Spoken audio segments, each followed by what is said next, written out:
Hello everybody, ഞാനിന്നൊരു കോവയ്ക്ക തോരനാണ് ഉണ്ടാക്കുന്നത്. അതിനായിട്ട് ഞാൻ കുറച്ച് കോവയ്ക്ക ഞാൻ ചെറുതായിട്ട് അരിഞ്ഞു വെച്ചിട്ടുണ്ട്. നിങ്ങൾക്ക് കൈകൊണ്ട് അരിയോ അല്ലെങ്കിൽ പിന്നെ ഇതിലിട്ടിട്ട് ചോപ്പറിലിട്ട് അരിയോ എന്തെങ്കിലും ചെയ്യും. ചെറുതായിട്ട് നീളത്തിൽ വേണം അരിയാൻ. ഇനി ഇത് കുറച്ച് ചുമന്നുള്ളിയാണ്. കോവയ്ക്കായുടെ പകുതി തന്നെ ചുമന്നുള്ളി അരിഞ്ഞു വെച്ചിട്ടുണ്ട്. ചുമന്നുള്ളി, ഒരു പച്ചമുളക് രണ്ടായിട്ട് കീറിയതും കുറച്ച് കറിവേപ്പിലയും കൂടെ വെച്ചിട്ടുണ്ട്. ഇനി ഇതിനുള്ള അരപ്പ്: 1 കപ്പ് തേങ്ങ, 3 വെളുത്തുള്ളി അല്ലി, കുറച്ച് ജീരകം, കറിവേപ്പില, പിന്നെ 1/4 സ്പൂൺ മഞ്ഞൾപ്പൊടി, 1/2 സ്പൂൺ മുളക് പൊടി. ഞാൻ ഈ പാനിൽ കുറച്ച് വെളിച്ചെണ്ണ ഒഴിച്ചിട്ടുണ്ട്. അതിലോട്ട് കുറച്ച് കടുക് ഇട്ടിട്ടുണ്ട്. നമ്മൾ ആദ്യം കടുക് വറുക്കണം. ഇത്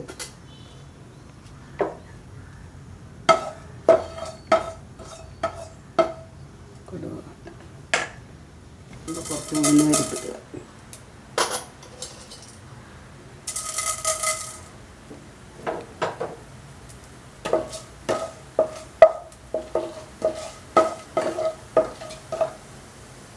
ഉഴുന്നുപരിപ്പിൻ്റെ കൂടെ ഒരു വറ്റൽ മുളകും കൂടെ ചെറുതായിട്ട് അതും കൂടി ഇട്ടു.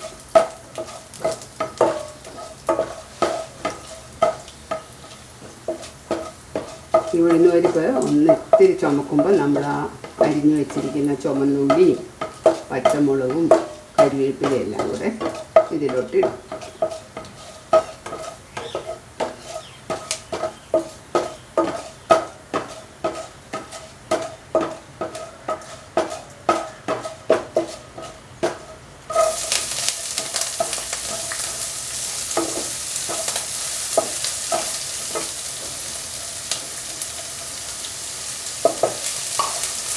ചുമന്നുള്ളി ഒന്ന് ചെറുതായിട്ട് വാടണം.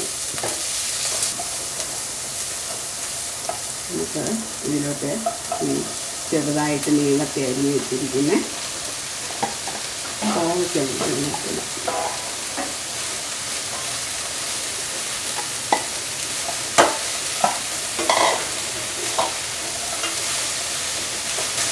കുറച്ച് ഇളം ചൂടുവെള്ളമാണ് ഞാൻ ഒഴിക്കുന്നത്. വെള്ളം കൂടെ ഉണ്ട്.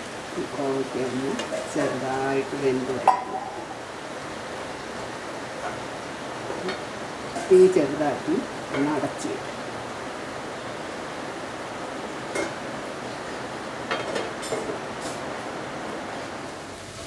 ഈ സമയം കോവയ്ക്കൊക്കെ വെന്ത് കഴിഞ്ഞപ്പോൾ നമ്മൾ കുറച്ച് ഉപ്പിട്ട് ആദ്യം ഇടുക. ഉപ്പിട്ട് നല്ലപോലെ കൂടെ ഇളക്കുക. നമ്മൾ പിന്നെ തോരനിവിടെ ചതച്ച് വെച്ചിട്ടുണ്ട്. ആ അരപ്പ് ചേർക്കുക.